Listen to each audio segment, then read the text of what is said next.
Alhamdulillah, salatu wassalamu ala rasulillah wa ala alihi wa sahbihi ajma'in. Asyhadu an la ilaha illallah wa la syarika lah. Wa asyhadu anna Muhammadan abduhu wa rasuluhu alladzi la nabiyya ba'dah. Rabbi shrah li sadri wa yassir li amri wahlul 'uqdatam min lisani yafqahu qawli. Rabbana zidna ilma warzuqna fahma wa zidna huda. Jemaah Allah Subhanahu wa taala, alhamdulillah kita bersyukur bisa kembali hadir dalam taklim pekanan kita di akhir pekan. Semoga Allah Subhanahu wa taala senantiasa mengadukrakan kita istiqomah dalam kebaikan. Apapun kebaikan yang kita lakukan, mudah-mudahan terus bisa bertahan pada diri kita ya. Salam dan salam semoga tercurah kepada Rasulullah SAW, keluarga, sahabat, serta segenap umat. Kita awali dengan baca basmalah. Bismillahirrahmanirrahim. Suratnya surat apa ini? Ayat 38.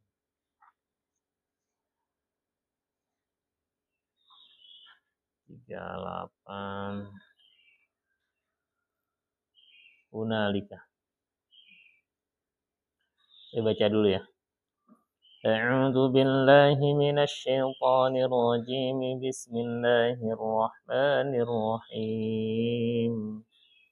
Hunalika da'a Zakaria rabbah qala rabbi hab li min ladunka dzurriyyatan thayyibatan innaka sami'ud du'a.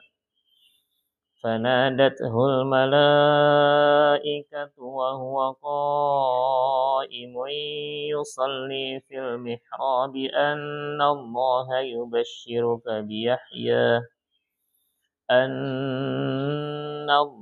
يبشرك بيحيى مصدقا بكلمة من الله وسيدا وحسورا ونبيا من الصالحين قال رب أنى يكون لي غلام وقد بلغني الكبر وامرأتي عاقر قال كذلك الله يفعل ما يشاء.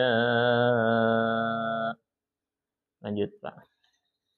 إن الذين كفروا بعد إيمانهم ثم ازدادوا كفرا لن تقبل توبتهم وأولئك هم الضالون.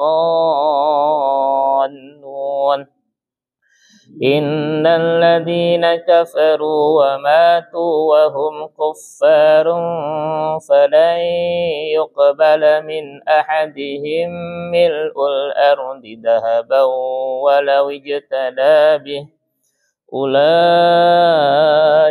لهم عذاب أليم وما لهم من ناصرين. صدق الله العظيم. Tadi idgham bigunah ya. Sedikit kita jelasin. Apa? Iya. Dan itulah. Jadi Quran Madinah itu biasanya enggak ada tandanya, tapi kaidahnya harus jelas ya. Ketika ini tanwin ketemu gini. Ya. Enggak ada tanda tasydid sini. Iya. Jadi tanda tasydid itu tambahan. Ya. Kalau cetakan di Timur Tengah, Madinah ini enggak ada tasydidnya. Jadi selalu perhatikan apabila ada nun mati atau ada bunyi an, in, un, itu pasti ada hukum di sana. Ya pasti. Ya, ada hukumnya. Walaupun hukumnya nanti ada pengecualian. Contohnya dunya. Ya, ini pengecualian sinwan. Ya, bunyan, qinwan gitu kan. Ini pengecualian. Tapi secara umum tanwin bertemu dengan waw, maka dia ada dengung. Dengung namanya dia idgham. Tanwinnya itu masuk huruf waw. Huruf n-nya harus kun hilang, ketemu wau. Wah, kun langsung ke wau, tapi ini di double, ini didengung. Ya. Jadi haqqu. Nah, setiap dengung itu diperhatikan. Saya beberapa kali ngecek setoran anak-anak di depan guru Quran, lagi setoran, itu biasa itu karena banyak ya. Banyak kadang-kadang, banyak guru itu yang kurang memperhatikan masalah dengungnya ketika setoran. Sehingga nanti kalau pas lagi baca, nggak setoran, biasanya itu lebih parah. Ya. Makanya kalau misalnya lagi baca sekarang tuh, saat ini kan karena di story nih, dicek bacaannya itu setiap dengungnya diperhatikan. Ya. Tadi contoh diulang ada namanya ikhfa syafawi, ya mim mati bertemu dengan ba. Ya, karena itu jarang dibahas memang mim mati ya. Kalau nun mati ada tanwinnya, nun mati atau tanwin. Kalau mim mati bukan nggak ada mim mati dan tanwin nggak ada ya, cuman mim mati aja. Sebenarnya paling gampang pelajarannya tentang mim mati ya, cuma 3 hukum. Yang 2 itu masing-masing hurufnya 1, selainnya itu yang izhar. Ya, sebenarnya lebih mudah. Tapi dalam prakteknya itu sering karena kita nggak memperhatikan, akhirnya terlupa.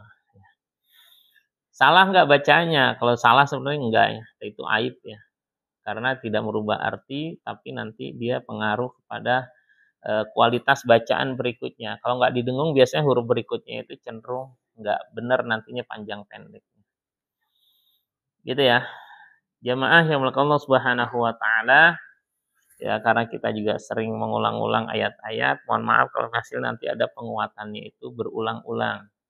Karena tujuannya itu adalah untuk senantiasa membuat kita bisa istiqomah.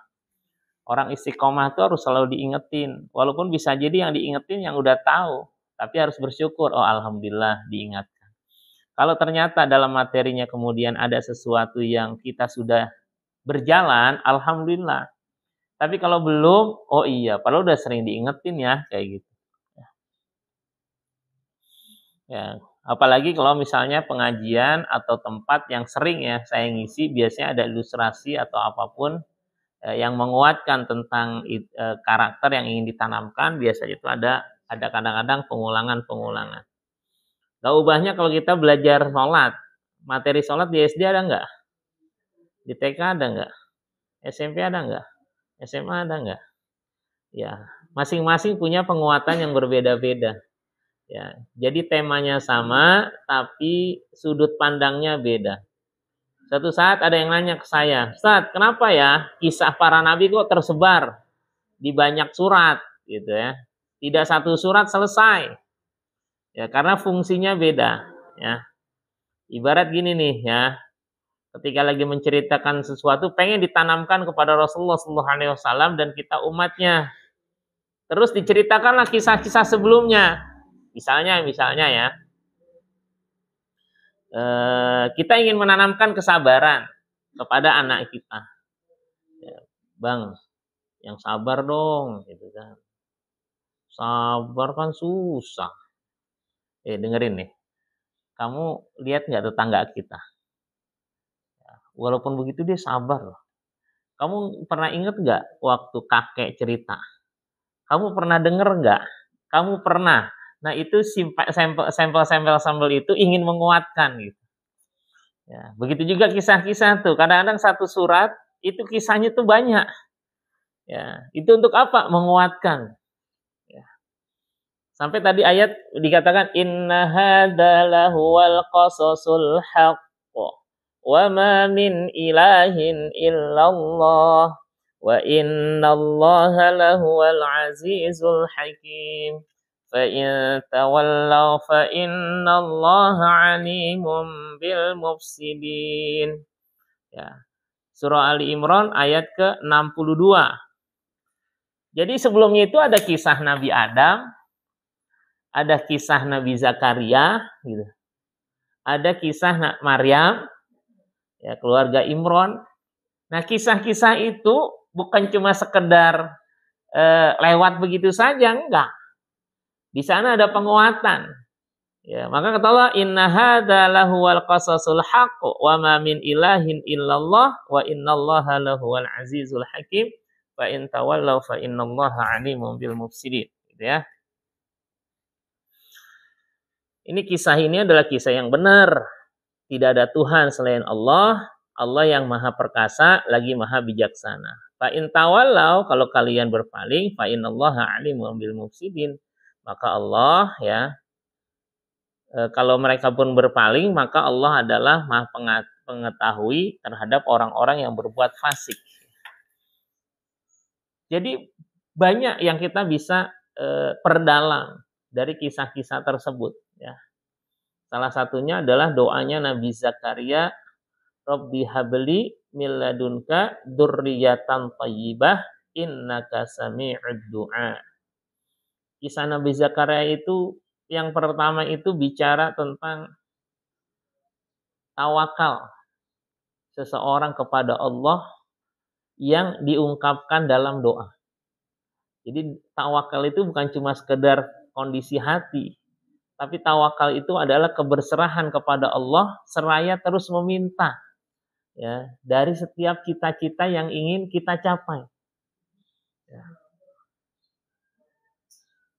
Dan ini adalah permasalahan kita semua. Kalau Nabi Zakaria saat itu dia pengen punya anak, bisa jadi kita pengen yang lainnya. Tapi pada kondisi sama, kondisi yang seakan-akan bisa jadi kita nggak berdaya. Ya. Tawakal. Termasuk habli miladunka dzurriyyatan thayyibah. Dzurriyyatan thayyibatan. Ini banyak orang baca dzurriyah kadang-kadang salah. Bacanya dzurriyyah. Padahal roknya tasydid, ya-nya tasydid. Dzurriyyah. Oh, dia kan zuriyahnya Rasul gitu kan. Itu bahasa Indonesia. Di Indonesia kan. Tapi Arabnya dia adalah dzurriyyah Rasul.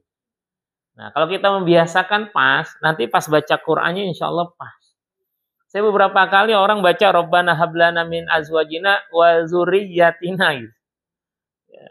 Maka harus dicek wa dzurriyyah. Ya. Hum wa azwajuhum wa dzurriyyatuhum. Dzurriyyah. Ra sama ya itu bertasydid. Jadi tawakal terhadap bagaimana dia punya cita-cita untuk anaknya. Doanya itu thayyibah. Thayyibah itu bermakna pertama itu adalah sholihan. Yang kedua mubarakan. Ya, kalau kita baca salah tafsir, anak yang soleh. Pertanyaannya, kira-kira kalau begini, doa ini apakah doa itu untuk bayi? Halo? Iya. Iya, doa untuk bayi. Yang kedua, apakah cuma untuk saat dia jadi bayi? Enggak. Karena dzurriyyah thayyib, kalau kita pahami dia anak yang soleh, berarti ketika udah mulai berinteraksi akan kelihatan tuh. Dia orang yang soleh atau yang salah. Ya. Dan ini tawakal dalam doa. Walaupun tidak pernah ya setelah berdoa akhirnya kita udah berlepas tangan, enggak. Karena selalu di balik tawakal itu ada ikhtiar. Ya. Tapi puncaknya itu adalah kepasrahan kita kepada Allah dalam setiap ikhtiar kita. Ikhtiar yang seperti apa? Ikhtiar yang mastata'tum, sampai batas kemampuan.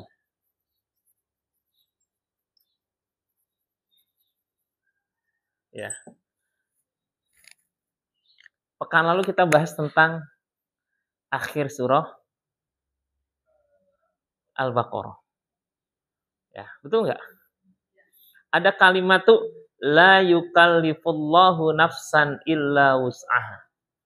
Allah tidak membebani seseorang kecuali dia bisa menanggungnya. Nah, kemampuan orang menanggungnya itu relatif. Beda-beda.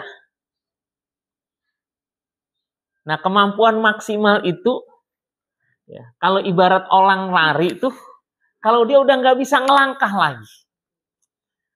Pernah ngeliat orang lomba push up nggak? Push up kan? Ya. Akhir kemampuan dia ketika dia udah nggak bisa ngangkat lagi dirinya. Nah, itulah. Jadi bisa nggak tuh kita berikhtiar tuh sampai gitu? Kita pengen memakmurkan masjid. Yang bapak-bapak punya komitmen ke masjid. Sampai ketika memang ada uzur, oh iya, ya, saya nggak bisa lagi untuk ke masjid. Uzur. Bukan semata-mata dia yang buat. Tapi ternyata Allah yang takdirkan, dia nggak mampu lagi. Dan memakmurkan masjid bukan cuma jadi pengurus. Yang indah tuh dengan jabatan atau enggak jabatan, tapi dia tetap memakmurkan masjid. Itu dahsyat. Karena semangatnya semangat iman. Istitoah, kemampuannya. Makanya selama hayat masih di kandung badan, selama iman masih menghujam, maka saya akan tetap menjadi pemakmur masjid. Ada jabatan atau enggak jabatan. Saya dari dulu ya qadarullah. Karena memang memahami tentang bahwa innama ya'muru masajidallah man amana billah. Orang yang memakmurkan masjid Allah itu adalah orang yang beriman. Jadi ya dari dulu insya Allah ya, pergi kemanapun biasanya itu yang dicari masjid lagi. Ya, kecuali memang udah nggak bisa, nggak ketemu. Ya, pernah ke Aceh waktu itu, ya, ditempatkan di sebuah hotel. Ya, awal-awalnya kita di musola kan karena belum tahu. Besoknya langsung mulai itu, cari masjid jalan. Oh di sini ternyata, ya harus ke kampung-kampung dulu gitu ya. Pas besok subuhnya kita datang, sepi banget. Ya, lewatin rumah penduduk gitu, kok sepi ya. Ternyata nanya kepada teman-teman, ya begini kondisinya Ustadz. Ya, memang sih disebut sebagai Serambi Mekah, alhamdulillah. Tapi harus menjadi koreksi bersama ya. Kadang-kadang besar nama itu ketika kita datang nggak sesuai kadang-kadang. Ya, bukan menjelekkan, bukan. Tapi ini realistis. Kita harus juga objektif gitu kan ngelihat. Oh iya, kondisinya seperti itu. Ya. Kenapa? Karena bisa jadi istitoah, ya, kemampuan, keinginan. Orang-orang itu udah kalah sama rasa ngantuk. Gak semangat, udah nyerah. Gak punya semangat berubah. Kemarin saya khutbah Jumat, belum naik aja udah pada merunduk orang-orang. Ya. Saya ngelihat itu pas lagi azan kan, pas tanya salam, wah udah mulai pada tiduran nih. Ya, assalamualaikum warahmatullahi wabarakatuh. Setelah azan makin gitu lagi kan, udah. Ya, maka kalimat setelah rukun-rukun kita jalani, saya langsung kalimat saya, jangan jadikan kegiatan Jumat ajang istirahat kita untuk rehat. Yang ngantuk, ayo tahan ngantuk. Langsung pada begini. Maka ceramahnya nggak lama. Sebelum dia jatuh lagi, ceramah harus selesai. Ya. Diawali dengan cerita. Ya. Jadi kalau dengan cerita itu cepet, ya, langsung konsen. Ya. Belum lama viral. Seorang ibu yang digendong oleh anaknya masuk panti jompo. Lalu ada diem. Ya. Nah setelah itu baru kita masuk materinya sebenarnya tentang birrul walidaini, berbuat baik sama orang tua. Tapi gimana caranya biar nggak ngantuk gitu kan. Apalagi kalau udah ayat udah dibaca, gue udah tahu gitu. Ya. Ya. Saya menguatkan pada kalimat, pernah nggak kita ngebayangin kalau suatu saat yang digendong itu adalah kita sama anak-anak? Pada kaget juga tuh. Terus yang bapak-bapak ada yang astagfirullahaladzim masih gitu. Ya. Orang saat kita sehat aja, mereka nggak perhatian sama kita. Suatu saat bisa jadi kalau kita sakit, mereka udah lepas dan akhirnya menitipkan kita ke panti jompo. Ini bukan sebuah cerita yang biasa-biasa saja, tapi di balik itu ada pelajaran berharga. Udah dia. Habis sholat Jumat, Ustadz besok Jumat ceramah di mana lagi? Ya, mungkin saya pengen ngasih tahu sebenarnya setiap Jumat tuh beda-beda materinya.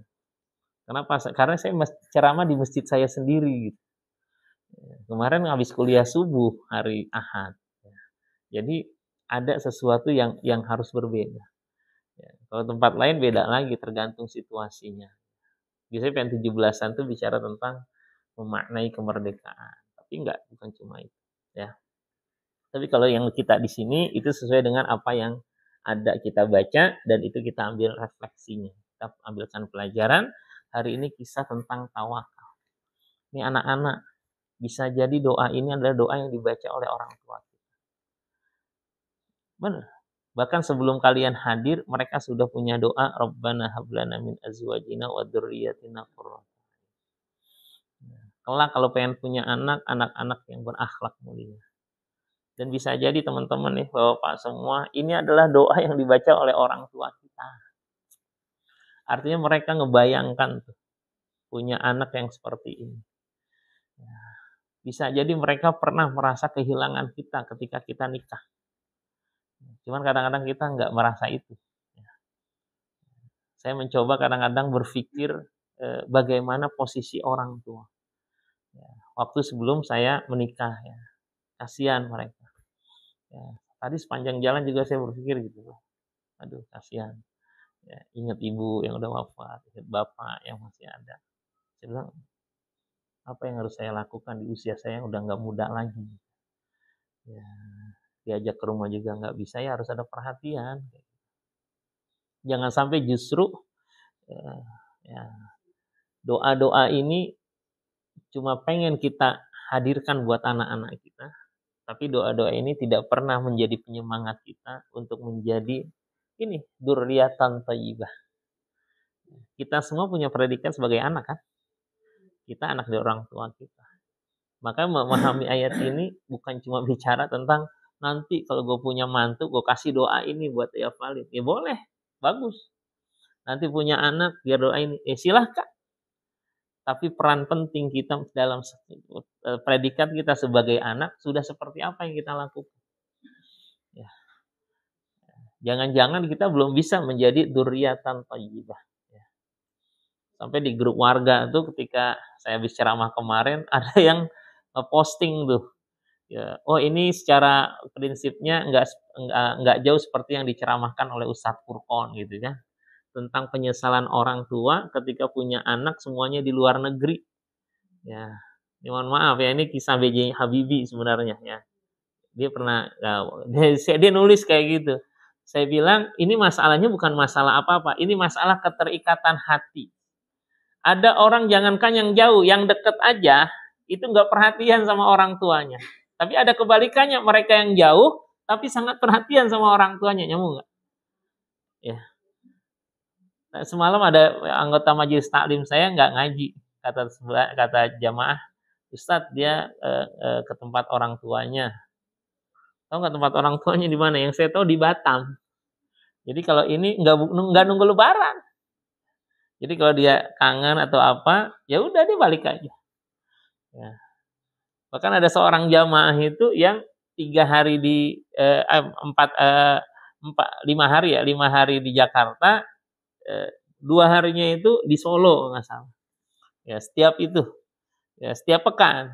Saya bilang, oh Bapak jadi kalau Jumat pulangnya nggak ke rumah tempat istrinya, tapi ke tempat orang tuanya. Nanti Senin malam baru pulang ke tempat istrinya. Kenapa? Karena orang tua saya sudah tua. Saya pengen tetap berbakti. Sementara saya nggak bisa meninggalkan kerjaan saya. Ya, sekarang kan jarak Jakarta Solo nggak jauh gitu. Bilang Masya Allah, dia bisa gitu ya. Apalagi sekarang dengan handphone, dengan telepon. Ya. Maka menjadi dzurriatan thayyibah yang soleh, yang solehah. Soleh-solehah itu yang tahu ya peran dia sebagai anak terhadap orang tuanya.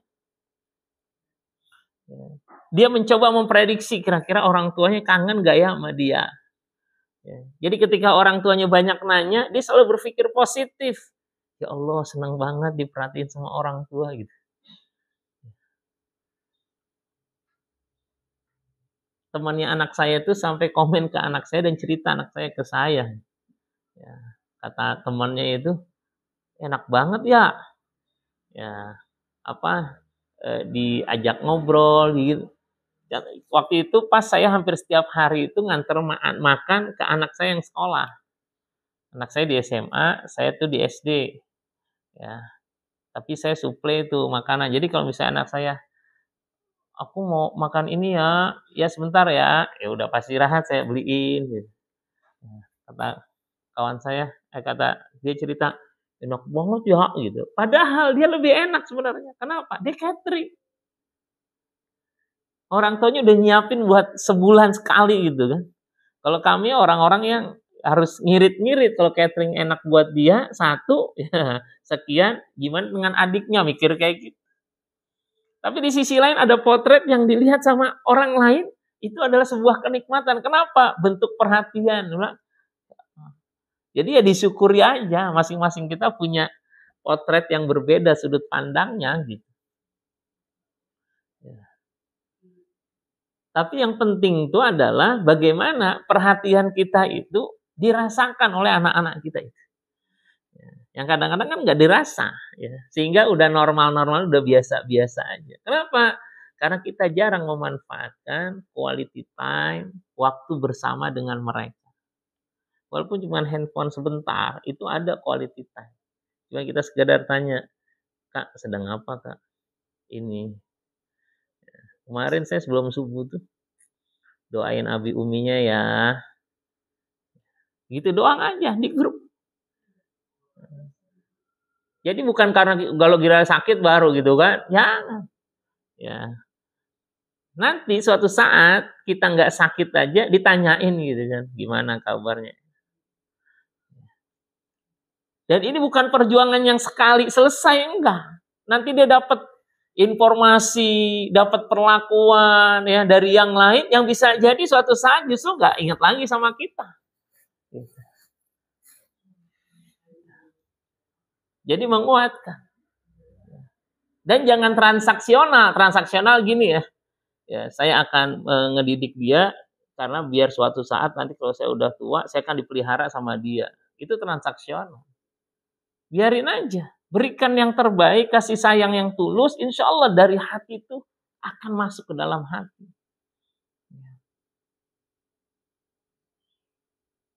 Agar apa? Agar perhatian itu bukan cuma sekedar materi nantinya. Dan kita memandang kesuksesan anak kita juga nggak semuanya itu berbasis materi. Apapun jabatannya, apapun kerjaannya, bagaimanapun kondisinya, kita nggak bisa menyamakan semua kan template harus gini-gini, enggak, masing-masing. Tapi ternyata kesolehannya itu tetap senantiasa ada. Dan kita pengen punya anak yang seperti ini. Nabi Zakaria sebelum anaknya ada, udah doa kayak gini. Hunalika da'a Zakaria rabbah. Ini ayat yang pertama kali saya baca ya. Rabbi habli min ladunka dzurriyyatan thayyibatan innaka sami'ud du'a. Ini bicara tentang tawakal. Ada kalimat innaka sami'ud du'a. Engkau mendengar doa ya Allah. Jangan ada sifat pesimis, selalu optimis. Ya. Salah satunya apa? Optimistik kita adalah berbuat baiklah untuk Allah. Nanti Allah akan berbuat baik buat kita. Ya. Jadi terus tuh ya, berbuat baik. Ikhtiar iya, itu berkaitan dengan cita-cita kita secara langsung. Tapi berbuat baik senantiasa itu ikhtiar kita secara tidak langsung. Ya. Karena di ayat yang lain salah satu kenapa penyebab dikabulkannya doanya Nabi Zakaria adalah innahum kanu yusari'una fil khairat, karena mereka selalu cepat dalam berbuat baik. Gercep yusari'una fil khairat. Suatu saat teman saya dan saya bilang, "Nih buku ini kalau bisa segera nih." Jadi protes dengan kalimat jangan terburu-buru itu minasyaiton. Saya bilang saya bukan berburu-buru tapi bersegera. Ayatnya wasari'u, bersegeralah. Kaget dia. Dia hafal Quran, pakainya hadis. Ya, innal ajalatu minasyaiton. Ketergesa-gesaan dari syaitan. Saya bilang ada di Quran wasari'u, bersegeralah. Bahkan di ayat yang lain fafirru, berlarilah untuk mendapatkan ampunan Allah dan surga. Bukan bedanya apa tergesa-gesa sama segera. Tergesa-gesa itu dia biasanya nggak dipikirin, ya nggak pakai akal, gitu kan. Tapi bersegera itu sistematis dia, tapi efisien waktunya, jangan banyak yang kebuang. Kadang-kadang kita kan banyak delaynya, kalimatnya entar. Nah entar itu delay, ya kan. Kak nggak sholat, tar dulu sebentar. Nah itu delay itu. Ya kan? Pekan lalu kita udah belajar, ya. Bagaimana ketika perintah Quran itu wa qalu sami'na wa ata'na ghufrana gitu ya. Ya. Ya, amana rasulu bima unzila ilaihi min rabbi wal mu'minun kullun amana billahi wa malaikatihi wa la nufarriqu baina wa qalu sami'na wa ata'na. Sami'na wa ata'na itu enggak pakai delay. Ya, dengar dan taat gitu. Bukan sami'na summa ata'na. Kami dengar, kemudian tuh gitu ya. Kemudian kan bedanya kan gitu. Ya. Delay, jauh. Nah, biasanya kalau yang udah delay gini, giliran rezekinya di delay, dia protes. Nah, dia melakukan kebaikan berlambat-lambat, tapi giliran pengen doa, maunya dikabulkan cepat-cepat. Itu kan aneh. Ya. Harusnya hukumnya kausalitas. Yuk berbuat bersegera. Nanti Allah akan ijabah dengan segera. Maka orang-orang yang dikabulkan doanya Nabi Zakaria, innahum kanu yusari'una fil khairat. Surat apa ya? Pernah ingat enggak?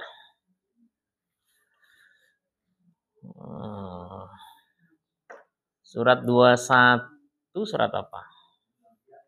Hah? Oh, Masya Allah, Al-Anbiya. Beliau spesial. Nama surat dan nomor surat. Ayat 90-an.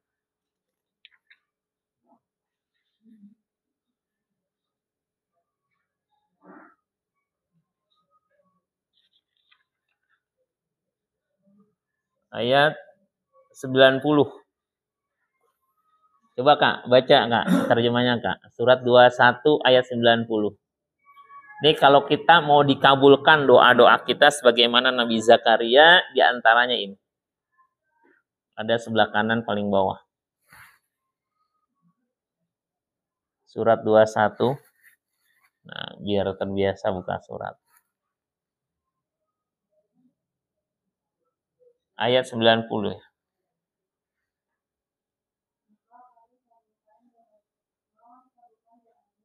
Nyanyi itu Nabi Zakaria ya. Oke, dari ayat sebelumnya deh. 89-nya.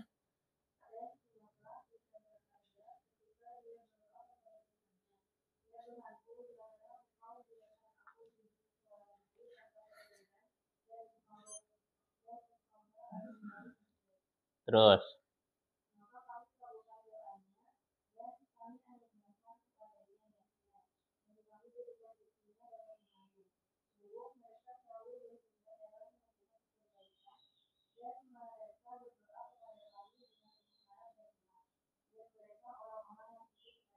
Ya, ada 3 hal di situ. Yang pertama, yusari'una fil khairat, jangan lambat-lambat melakukan kebaikan, jangan nunda-nunda, yang bisa dikerjain kerjain, ya. Kak, nyapu Kak, ntar ya, habis bobo siang gitu. Ya, habis bobo siang lewat tuh, ya kan. Ini juga saya ingetin, saya kan berangkat biasanya kalau pagi itu saya nyapu dulu. Depan rumah kan ada pohon jambu tuh. Ya, ini lagi lumayan nih, lagi banyak. Waduh, belum nyapu karena saya sebelum subuh nggak keluar tadi, istri yang buka gerbang. Waduh, saya bilang, "Bang, nanti kamu sapu ya, Abi pergi nih harus ke keranggan." "Ya, Bi, tapi nanti jam 6 ya." "Ah, kamu jam 6. Ya udah setelah ini Quran dulu ya, setelah itu ya." Ya udah tuh, terputus ya. Ini contoh kayak gitu. Sebenarnya untuk menanamkan kebiasaan awareness-nya. Tapi awalnya kita dulu. Ya, jadi ketika pas diminta, alhamdulillah ada kalimat, "Iya, tapi nanti ya jam 6." Kayak gitu. Ya, pelan-pelan. Agar nanti kita terbiasa untuk yusari'una fil khairat. Nah, biasanya kita akan belajar kalau udah terlambat. Biasa terlambat, kemudian ya, ada siswa biasa terlambat, nggak pernah ditegur. Giliran pas kita tutup gerbang baru, gitu kan. Padahal alasannya itu remeh banget alasannya. Kenapa? Macet, Pak. Depok itu tempatnya macet. Apalagi hari Senin, udah gitu hujan. Ya udah, siap-siap. Ya. Maka kalau semangat kita masuk jam 7, baru akan datang jam 7 lewat jam 6.59, ya siap-siap aja selalu terlambat. Termasuk guru, ya. Karena nggak pernah ada yang negor, jadinya udah kebiasaan. Ketika kita mulai tegur, merasa, lah datang jam 7 itu kewajiban, bukan sesuatu yang istimewa gitu kan. Kecuali sudah datang jam 6, itu baru dahsyat. Ini kan tetap nggak pernah ditegur juga kalau lewat jam 7. Karena gerbang itu baru ditutup jam 7 lewat 5. Itu pun ya, gerbang utama. Itu pun udah ada toleransi 5 menit. Kenapa sulit? Karena sering menunda-nunda. Mau berangkat, ntar dulu ah. Nah, kalau kita yang udah terbiasa, kita udah prediksi. Wah, ntar akan macet di sini, macet di sini, macet di sini. Kalau hujan, biasanya ini hujan nih, mendung nih. Ayo, harus lebih cepat perginya ke sekolah. Kenapa? Karena cenderung orang pada bawa mobil itu pada keluar ya. Dan yang khawatir itu adalah biasanya itu orang kalau agak gerimis tuh dia akan lebih cepat atau lebih lambat, itu doang. Kalau lebih cepat itu cenderung kecelakaannya tinggi. Ya, kalau lebih lambat berarti kan ya udah ya, terlambat masuknya. Itu contoh ya. Yusari'una fil khairat. Nah, yang paling sering itu hati-hati ketika kita mulai nunda-nunda ibadah. Sholat. Hati-hati. Karena lama-lama bisa jadi awalnya bisa qobliyah, lama-lama nggak kebagian qobliyah, kemudian saf depan kemudian mundur, ya lama-lama jadi masbuk, ya kemudian berikutnya setelah masbuk akhirnya jarang-jarang ke masjid, setelah jarang-jarang ke masjid lama-lama nggak ke masjid sama sekali. Ya, dan ini biasanya bertahap. Hati-hati. Ya, makanya menjadikan anak-anak yang soleh dan berkah itu perhatikan ibadah sholat mereka. Ya, kalau udah sholat, perhatikan kualitas sholatnya. Paling nggak nanya, kalau udah rajin nih sholatnya, alhamdulillah ya, tanya, tadi sholat baca surat apa? Ya. Jadi makin levelnya itu karetnya makin nambah gitu ya. Pertama, kamu kok nggak sholat gitu kan? Oh iya, ya lupa. Kok sholatnya telat mulu? Karena mungkin kuat. Setelah itu, tadi kok sholatnya kamu cepat banget deh kayaknya, gitu kan? Udah mulai. Ya tanya, tadi sholat bacain surat apa? Aku baca ini, udah biarin aja. Besok tanya lagi, surat apa? Ini, kok sama kayak kemarin? Kan sama, sholatnya Isya juga, gitu kan. Kan hafalan kamu sayang tuh, gitu kan. Nah, udah mulai, masuk. Ya. Yang kedua, yada'unahu raghaban wa rahaba. Kemudian mereka adalah orang-orang yang khusyuk. Nah, masalah kita itu kadang-kadang, mohon maaf ya, dalam doa-doa kita nggak fokus, nggak khusyuk dalam doa-doa. Ya. Habis sholat tuh maunya buru-buru. bukan masalah cepat. Ya. Doanya pendek, gak ada masalah. Yang masalah itu adalah kalau buru-buru. Yang repot, doanya mau panjang, tapi selesainya mau cepat. Sehingga kalau baca doa, Allahumma fil muslimin wal mu'minin buat apa kayak gitu? Doa tuh pendek, tapi fokus. Ya. Misalnya ya, doa, kegiatan, hamdalah, sholawat, doa. Jangan banyak-banyak, tapi fokus. Ustaz, doa, kenapa? Ini nih, tasyakuran. Ya udah. Ya, baca tentang bersyukur. Rabbi auzi'ni an ashkura ni'mataka allati. Setelah itu Rabbana atina fid dunya hasanah. Jangan terlalu panjang, tapi maunya cepet-cepet. Wa manina salamatan fid din wa afiatan fil jasad wa ziyadatan fil ilmi. Allahumma inna nas'aluka salamatan fid din wa afiyatan fil jasad wa ziyadatan fil ilm wa barakatan fil rizq wa taubatan qablal maut. Diresap. Nikmat. Tapi kalau buru-buru, itu nggak ada kesan. Ya, gitu ya. Jadi bukan berarti mereka yang bacanya pendek, berarti tidak khusyuk. Bisa jadi dia juga adalah orang-orang yang berstrategi. Ya, sedikit, fokus, dapat. Karena dilihat doa-doa Quran, doa Nabi Zakaria itu nggak banyak. Ya, salah satunya itu adalah Rabbi habli min ladunka dzurriyyatan thayyibatan innaka sami'ud du'a. Yuk, kita jadikan diri kita berakhlak dengan akhlak Al-Qur'an, lebih memperhatikan kepada keturunan-keturunan kita, bekali mereka dengan nilai-nilai kesolehan dan nilai-nilai keberkahan, yang mudah-mudahan Allah takdirkan mereka senantiasa berbakti terus kepada kita sebagai orang tuanya. Amin ya rabbal alamin. Yang kedua, kita jadikan kita adalah bagian dari dikabulkannya doa orang tua kita. Yang mereka mengharapkan anak-anak yang soleh, solehah, dan kita tunjukkan kesolehan kita kepada mereka. Wallahu a'lam, lebih kurangnya mohon maaf. Hadanallahu majma'in. Saya 2 minggu ini masih agenda kantor, jadi pakai batik-batik dulu ya. Karena pertemuan. Silakan Bu.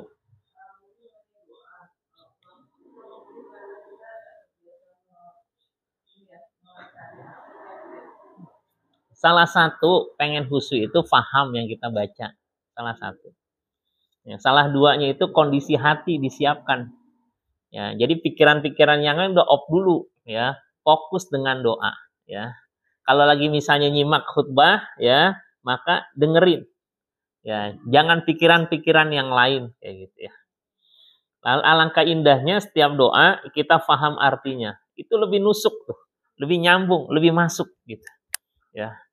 Sehingga boleh bahasa Indonesia. Iya. Betul ya.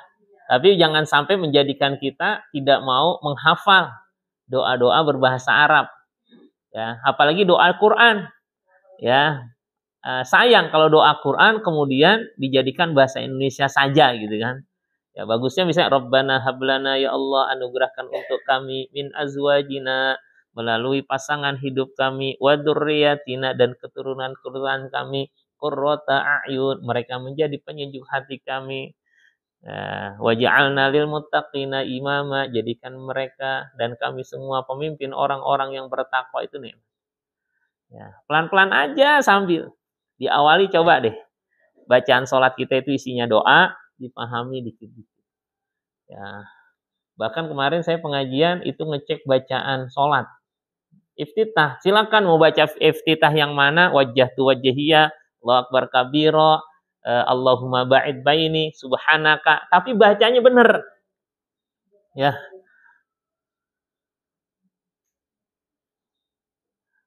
Pas ada yang saya cek, bapak-bapak pas baca wa ana minal musyrikin gitu loh. Benar ini. Jadi selama ini bacanya dan aku termasuk orang-orang yang musyrik.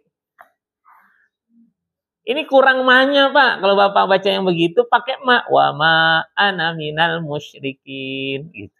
dan tidaklah aku termasuk orang-orang musyrik. Jadi sholatnya selama ini berarti bacanya ini wis tuwo, pensiunan. Ya. Jadi pas baca wa ana minal musyrikin. Bayangin tuh. Dan aku termasuk orang-orang yang musyrik gitu kan. Harusnya wa ana minal muslimin gitu. Kalau musyrikin wa ma ana minal musyrikin gitu. Makasih Bu Ami diingatkan. Jadi pelan-pelan kita pahami. Orang yang bisa paham panjang selalu diawali dengan sedikit-sedikit. Sama, saya juga ini kalau ada ayat Quran yang mulai saya hafal lagi, murojaah, diulang lagi. Kayak ngaji kayak gini kan jadi ingat terus saya. Ya. La taj'alni fardan wa anta khairul warisin. Tadi kita dapetin tuh. Ya, itu doa Nabi Zakaria yang lain di surat Al-Anbiya. Wallahu a'lam, subhanakallahumma wa bihamdika asyhadu an la ilaha illa anta astaghfiruka wa atubu ilaik. Assalamualaikum warahmatullahi wabarakatuh.